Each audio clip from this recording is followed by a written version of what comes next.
ಸ್ವಲ್ಪ ಅಷ್ಟು ಸುಂದರವಾಗಿ ಅಲಂಕರಿಸಿದ್ದೇನೆ ಹಸ್ತಿನಾವತಿಯ ರಾಜ್ಯಸಭೆಯನ್ನು. ಇಂದ್ರನ ಅಮರಾವತಿ ಒಡ್ಡೋಲಗ ಅಂದ್ರೇನು ಅದಕ್ಕೂ ಸಮನಾಗಿ ಸಿಂಗರಿಸಿದ್ದೇನೆ. ಆ ಧರ್ಮಜನ ಸಭೆಯನ್ನು ಸಿಂಗರಿಸಿದ್ದೇನೆ. ನಿನ್ನೆ ಮೊನ್ನೆಯವರೆಗೂ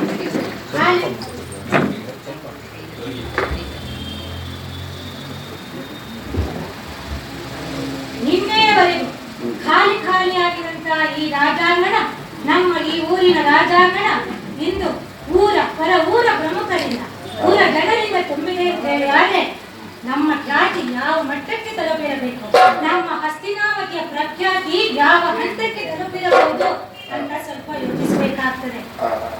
ಸುಯೋಧನ ಹಸ್ತಿನಾವತಿಯನ್ನು ಸಿಂಗರಿಸಿದ್ದಾನಂತೆ, ತಳಿರು ತೋರಣಗಳನ್ನು ಕಟ್ಟಿದ್ದಾನಂತೆ, ಹೂಹಾರಗಳಿಂದ ಅಲಂಕರಿಸಿದ್ದಾನಂತೆ. ಕಣ್ತುಂಬಿಕೊಳ್ಳೋಣ ಎಂದು ಬಂದವರು ಕದವರಿದ್ದಾರೆ. ಹಾಗೆ ಬಂದವರನ್ನು ಹಾಗೇ ಕಳಿಸಲಿಕ್ಕಾಗುತ್ತದೆಯೇ? ಇಲ್ಲ. ಅದಕ್ಕಾಗಿ ಭೋಜನದ ವ್ಯವಸ್ಥೆಯನ್ನು ಮಾಡಿಸಿದ್ದೇನೆ, ಪಾನೀಯಗಳ ವ್ಯವಸ್ಥೆಯನ್ನೂ ಮಾಡಿಸಿದ್ದೇನೆ. ಸುಯೋಧನ ಹಸ್ತಿನಾವತಿಯನ್ನು ವೈಭವೀಕರಿಸಿದ್ದಾನೆ. ಹಸಿವು ನೀರಡಿಕೆಗಳಿಗೆ ಯಾವ ಆತಿಥ್ಯವೂ ಇಲ್ಲ ಎಂದು ಯಾವುದು ಹೇಳಬಾರದಲ್ಲ. ಅದಕ್ಕಾಗಿ ನಾನೇ ಖುದ್ದಾಗಿ ನಿಂತು ಎಲ್ಲ ವ್ಯವಸ್ಥೆಯನ್ನು ಮಾಡಿದವನಿದ್ದೇನೆ. ಸಂತೋಷದಿಂದ ಜನರು ಸ್ವೀಕರಿಸುತ್ತಾರೆ. ಪ್ರಜೆಗಳು ಆನಂದದಿಂದ ರಾಜ್ಯಸಭೆಯ ವೈಭವವನ್ನು ನೋಡುತ್ತಾ ಇದ್ದಾರೆ. ಆಹಾ, ಬಹಳ ಸಂತೋಷವಾಗ್ತಾ ಇದೆ. ಯಾಕಾಗಿ ನಾನು ಇಷ್ಟೆಲ್ಲ ಮಾಡಿದ್ದೇನೆ? ಯಾಕೆ ಅಂದ್ರೆ ಬರ್ತಾ ಇದ್ದಾನಂತೆ ಶ್ರೀಕೃಷ್ಣ. ಕೌರವರ ಪಾಂಡವರ ವ್ಯಾಜ್ಯವನ್ನು ಬಗೆಹರಿಸುತ್ತಾನೆ. ಈ ವ್ಯಾಜ್ಯ ಇಂದು ನಿನ್ನೆಯದಲ್ಲ, ಹಿಂದಿನಿಂದಲೇ ಬಂದದ್ದು. ನಾವು ಕುರುವಂಶದವರು. ಧೃತರಾಷ್ಟ್ರ ಕುರುವಂಶಕ್ಕೆ ಜ್ಯೇಷ್ಠ ಪುತ್ರ. ಪರಂಪರೆಯಂತೆ ಹಸ್ತಿನಾವತಿಯನ್ನು ಮುನ್ನಡೆಸಬೇಕಾದದ್ದು ನನ್ನ ತಂದೆಯವರ ಕರ್ತವ್ಯವಾಗಿತ್ತು.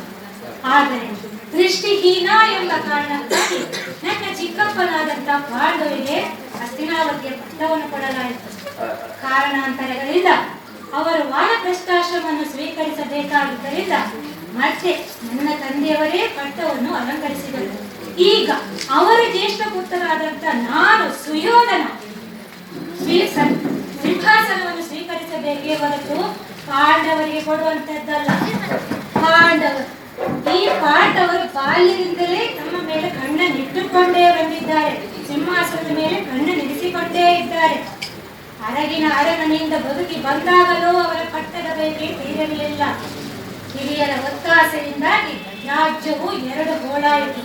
ಇಂದ್ರಪ್ರಸ್ಥದ ನಿರ್ಮಾಣವೂ ಆಯಿತು. ಅಲ್ಲಿದ್ದುಕೊಂಡೇ ರಾಜಸೂಯಾಗವನ್ನು ಮಾಡಿದರು. ಅಂದು ಆ ಸಂದರ್ಭದಲ್ಲಿ ಆ ದ್ರೌಪದಿ ಮಾಡಿದಂತ ಅಪಮಾನವನ್ನು ನಾನೆಂದಿಗೂ ಮರೆಯಲು ಸಾಧ್ಯವಿಲ್ಲ. ಅದಕ್ಕೆ ಜೂಜಿನ ಪಂದ್ಯವನ್ನು ಏರ್ಪಡಿಸಿದ್ದೆ. ಎಲ್ಲವನ್ನು ಕಸಿದುಕೊಂಡೆ. ಷರತ್ತಿನಂತೆ 12 ವರ್ಷಗಳ ವನವಾಸ, 1 ವರ್ಷದ ಅಜ್ಞಾತವಾಸಕ್ಕಾಗಿ ತೆರಳಿದ್ದರು. ಈಗ ಮರಳಿ ಬಂದಿದ್ದಾರೆ. ನಮ್ಮ ರಾಜ್ಯವನ್ನು ಕೊಡಿ ಎಂದು ಬೇಡುತ್ತಿದ್ದಾರೆ. ಇಂಥ ಮಾನವೀನರು ಅವರು ಕ್ಷತ್ರಿಯರಾಗಿದ್ದುಕೊಂಡು ರಾಜ್ಯವನ್ನು ಬೇಡುವುದು ಆಗುವುದಿಲ್ಲ, ಕೊಡಲಾಗುವುದಿಲ್ಲ ಎಂದಿದ್ದೇನೆ. ಅದಕ್ಕೆ ಸಂಧಾನಕ್ಕಾಗಿ ಶ್ರೀಕೃಷ್ಣನನ್ನು ಕಳಿಸಿದ್ದಾರೆ. ಶ್ರೀಕೃಷ್ಣ ಅವನು ಪಾಂಡವರ ಹಿತೈಷಿ, ಪಾಂಡವರ ಪರವಾಗಿಯೇ ಮಾತನಾಡುತ್ತಾನೆ. ಅಂದು ಸೌಭದ್ರಾ ಪರಿಣಯದ ಸಂದರ್ಭದಲ್ಲಿ ಆತ ಮಾಡಿದ್ದೇನು? ಶ್ರೀ ಬಲರಾಮ ದೇವರ ಅಣತಿಯಂತೆ ನಾನು ಸೌಭದ್ರೆಯನ್ನು ವಿವಾಹವಾಗಲು ದ್ವಾರಕೆಗೆ ಹೋಗಿದ್ದೆ. ಈ ಶ್ರೀಕೃಷ್ಣನ ಕುಮ್ಮತ್ತಿನಿಂದಾಗಿ ಅರ್ಜುನ ಸೌಭದ್ರೆಯನ್ನು ಅಪಹರಿಸಿದ. ವಿವಾಹವೂ ಆದ. ಅಲ್ಲೋ ನನಗೆ ಶ್ರೀಕೃಷ್ಣ ಅಪಮಾನವೇ ಮಾಡಿದ್ದು. ಯುದ್ಧ ಸನ್ನಿಹಿತವಾಗುತ್ತಿದೆ ಎಂದಾದಾಗ ನಾನು ಸಹಾಯವನ್ನು ಕೇಳಲು ಶ್ರೀಕೃಷ್ಣನ ಬಳಿ ಹೋಗಿದ್ದೆ. ಆತ ನಿದ್ರಾ ಪರವಶನಾಗಿದ್ದ. ಅವನ ತಲೆ ಬುಡದಲ್ಲೇ ಕುಳಿತೆ. ನಂತರ ಬಂದವನು ಅರ್ಜುನ. ಆದರೆ ನಿದ್ರೆಯಂತಹ ಶ್ರೀಕೃಷ್ಣ ಹೇಳಿದ್ದೇನು? ನಾನು ಮೊದಲು ನೋಡಿದ್ದು ಅರ್ಜುನನೋ ನಿನ್ನನ್ನಲ್ಲ, ಆದ ಕಾರಣ ಅವನ ಮಾತುಗಳನ್ನೇ ಆಲಿಸುತ್ತೇನೆ ಎಂದು. ಅಲ್ಲೂ ಅವನು ಏಕೆಂದೇ ನನಗೆ ಅಪಮಾನವನ್ನು ಮಾಡಿದ. ಈಗಲೇ ಅವರಿಗೆ ಅಪಮಾನ ಮಾಡೋದೇ ಜಾಯಮಾನ, ಏನು ಮಾಡಲಾಗುವುದಿಲ್ಲ. ಹಸ್ತಿನಾವತಿಗೆ ಬಂದಂತಹ ಶ್ರೀಕೃಷ್ಣ ತೆರಳಿದ್ದಾದರೂ ಎಲ್ಲಿಗೆ? ಆ ವಿದುರನ ಗುಡಿಸಲಿಗೆ. ಇಲ್ಲಿನ ರಾಜ ವೈಭೋಗಗಳನ್ನು ತಿರಸ್ಕರಿಸಿ ಆ ವಿದುರನ ಗುಡಿಸಲಿಗೆ ಹೋಗುವ ಅಗತ್ಯವಾದರೂ ಏನಿತ್ತು? ಹೋಗಲಿ, ಹೋದವನು ಹೋದ. ನಂತರ ನಾನು ಮಾತುಕತೆಗೆ ಯಾವಾಗ ಬರಲಿ, ಕಾಲಾವಕಾಶ ಇದೆಯೇ ಎಂದು ವಿದುರನನ್ನು ಕಳಿಸುತ್ತಾನೆ. ಎಂತಹ ದುರಂಕಾರ ಅವನಿಗೆ! ಅದಕ್ಕೆ ಅವನಿಗೆ ಪಾಠ ಕಲಿಸಲೇಬೇಕು ಎಂದು ಇಂದಾಗೋದಿಲ್ಲ, ನಾಳೆ ನೋಡೋಣ ಎಂದಿದ್ದೇನೆ.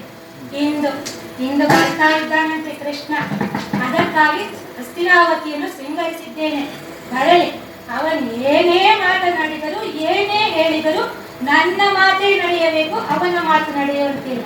ಬೇರಾರೂ ಮಾತನಾಡಬಾರದು ಎಂದು ಕಟ್ಟಪ್ಪಣೆಯನ್ನು ಮಾಡಿದ್ದೇನೆ. ಹಸ್ತಿನಾವತಿಯನ್ನು ಶೃಂಗರಿಸಿದ್ದೇನೆ. ಅವನ ಕಣ್ಣು ಕುಕ್ಕಬೇಕು, ಆ ರೀತಿಯಾಗಿ ಶೃಂಗರಿಸಿದ್ದೇನೆ. ಬರಲಿ ಬರಲಿ, ಅದು ಏನು ಮಾತನಾಡುತ್ತಾನೋ ನೋಡುತ್ತೇನೆ. ಯಾರಲ್ಲಿ ಆ ಗೋವಳನನ್ನು ಬರ ಹೇಳಿ